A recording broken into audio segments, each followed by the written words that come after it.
Morning.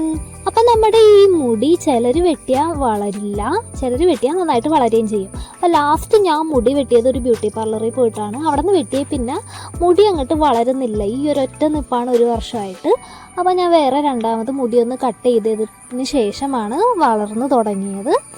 So അതിനെ ഒന്ന് promote ചെയ്ത് കൊടുക്കാൻ വേണ്ടിയിട്ട് ഒരു ഒരൊറ്റ ഇൻഗ്രീഡിയൻറ്റ് വെച്ചിട്ടുള്ളൊരു ഹെയർ പാക്കാണ് കാണിക്കുന്നത്. അപ്പോൾ ഇതാണ് ആ ഇൻഗ്രീഡിയൻറ്റ്, ഉലുവയാണ്. ഇത് ഉലുവ ഓവർനൈറ്റ് വെള്ളത്തിൽ സോക്ക് ചെയ്ത് വെച്ച് എടുത്തതാണ്. ഇതിനെ നന്നായിട്ട് മിക്സിയിൽ അരച്ചെടുക്കാം.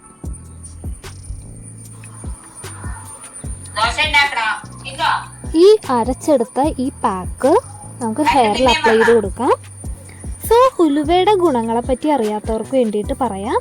ഉലുവ നല്ല അയൺ റിച്ചും ഫൈബറും ആൻറ്റി ഓക്സിഡൻസും അടങ്ങിയിട്ടുള്ള നല്ലൊരു ഇൻഗ്രീഡിയൻ്റ് ആണ് ഉലുവ. ഇത് നമ്മുടെ ഹെയർ ഫോളിനെ റിഡ്യൂസ് ചെയ്യാനും ഹെയർ ഗ്രോത്തിനെ പ്രൊമോട്ട് ചെയ്യാനും ഹെൽപ്പ് ചെയ്യുന്നുണ്ട്. അതുപോലെ തന്നെ ഡാൻഡ്രഫ് ട്രീറ്റ് ചെയ്യാനും നമ്മൾ ഡാൻഡ്രഫ് കൊണ്ടുള്ള സ്കാൽപ്പിൽ ഉണ്ടാകുന്ന ഇച്ചിനെസ്സൊക്കെ മാറാൻ വേണ്ടിയിട്ടും ഹെൽപ്പ് ചെയ്യുന്നുണ്ട്. അതുപോലെ തന്നെ നമ്മുടെ മുടിക്കൊരു ഷൈനും ഒരു സോഫ്റ്റ്നെസ്സൊക്കെ തരാൻ വേണ്ടിയിട്ട് ഈ ഉലുവ ഹെൽപ്പ് ചെയ്യും.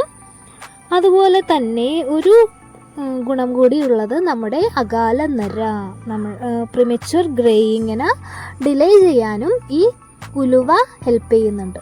അപ്പോൾ ഞാൻ സ്കാൽപ്പിൽ നന്നായിട്ട് മുഴുവനായിട്ടും ഈ ഉലുവയുടെ ഈ ഒരു ഹെയർ പാക്ക് അപ്ലൈ ചെയ്ത് കൊടുക്കുന്നുണ്ട്. സോ നമുക്കിനി അതിനെ ഒരു 30 മുതൽ 45 മിനിറ്റ് വരെ നമ്മുടെ സ്കാൽപ്പിൽ വെച്ചതിന് ശേഷം മൈൽഡായിട്ടുള്ള ഷാമ്പൂ യൂസ് ചെയ്തിട്ട് നന്നായിട്ട് കഴുകി കളയാം. പിന്നെ വീട്ടിൽ നിൽക്കുന്ന ദിവസങ്ങളിൽ ചെയ്യുന്നതായിരിക്കും നല്ലത്. കാരണം അതിൻ്റെ പൊടി കുറച്ചായിട്ടുണ്ടാവും. ഈ പൊടി നമുക്ക് നന്നായിട്ട് ഹെയർ ഡ്രൈ ആയതിനു ശേഷം ചീപ്പ് വെച്ച് ഈരിക്കളഞ്ഞാൽ അത് പോയിക്കോളും. ഇപ്പോൾ വർക്ക് ഫ്രം ഹോമൊക്കെ ആയതുകൊണ്ട് എനിക്ക് കുറച്ച് ടൈമൊക്കെ സ്കിന്നിലൊക്കെ എന്തെങ്കിലുമൊക്കെ ചെയ്യാൻ വേണ്ടിയിട്ട് കിട്ടുന്നുണ്ട്. അപ്പോൾ ഞാൻ ഈ ആപ്സ് ഗുഡ്നെസ്സിൻ്റെ ഈ നമ്മുടെ പൊടികളൊക്കെ 10 രൂപയുടെ സാഷേ ആയിട്ട് ഇപ്പോൾ കിട്ടുന്നുണ്ട്. അങ്ങനെ ഞാൻ 3 എണ്ണം വാങ്ങിയിരുന്നു. സോ എനിക്ക് ടൈം കിട്ടുമ്പോഴൊക്കെ ഞാൻ ഡെയിലി ഈ ഫേസ് പാക്ക് ഇട്ട് കൊടുക്കാറുണ്ട്. ടൈം കിട്ടുമ്പോഴൊക്കെ എന്ന് വെച്ചാൽ എല്ലാ ദിവസവും ഓരോ ദിവസം ടൈം കിട്ടുന്നതിനനുസരിച്ച്. സോ അപ്പോൾ ഇത്രയേ ഉള്ളൂ ഇന്നത്തെ വീഡിയോ. നമ്മുടെ ചാനൽ ഇഷ്ടപ്പെട്ടാൽ സബ്സ്ക്രൈബ് ചെയ്യുക. And thank you for watching. Video ഇഷ്ടപ്പെട്ടാൽ ലൈക്ക് ചെയ്യാനും മറക്കരുത്.